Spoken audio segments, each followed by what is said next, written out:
It's time to cook with Susan Beck. Today we're going to talk about cast iron skillets. They really are great to cook just about anything. But you've probably heard that you shouldn't wash them. Well, that is true. We do not want to put this into soapy water. So today I'm going to clean mine up. And the first thing I'm going to do is put it on my highest heat on this burner, and I am going to let it sit there for 5 minutes until it gets smoking hot. I want to see the smoke rising from this cast iron skillet. If you look closely, you can see the smoke rising from that pan. And here we are, 5 minutes is up. Next, we're going to keep that on high, and we are going to add to the pan kosher salt. We want a lot of kosher salt. We want to be able to cover the bottom of that. So in goes, I'd say I'm getting about 3/4 of a cup into my 12-inch cast iron skillet. All right, I'm going to use a heavy oven mitt to protect my hands, and I'm going to shake that around and be sure I have kosher salt everywhere on the bottom of that pan.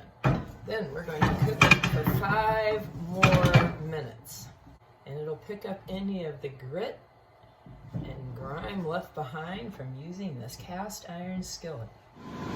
Now it's getting a little loud in this video because it's really easy to have your smoke detectors go off when doing this. So I turned on my venting system there, and I've got my oven fan going to help with the smoke control.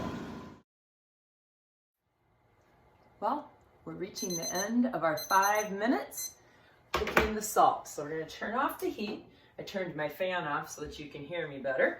I'm going to use my big heavy-duty oven mitt again, and now we're going to take that salt and just scrub it around. I'm using a metal spatula. You don't want to use anything plastic because this is very, very hot after 10 minutes on the top of the stove. Salt in here has become kind of tinged with brown as it's picking up all the things that have maybe been left stuck behind in your skillet.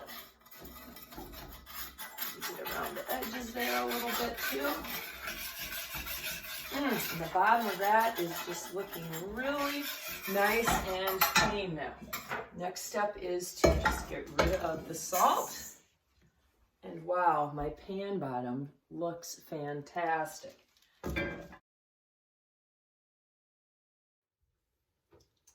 Well, 10 minutes have gone by while I let my pan kind of sit and cool a little bit. Otherwise, it's just too hot to rub the paper towel around. But we're going to put in just a little bit of oil. Just a couple teaspoons is all you really need. I'm still going to use my big oven mitt, and then I'm going to use a piece of paper towel, and I'm just going to rub that around and get up on the sides. And as you can see, my paper towel is getting a little dingy too as it lifts out the last of the grit that has stuck to my cast iron pan. And when I'm done with this, I have a nice oiled pan ready for use again. Check out some of my recipes where I use a cast iron pan for my sausage and gravy, for biscuits and gravy, for baked apples, and for my favorite cornbread.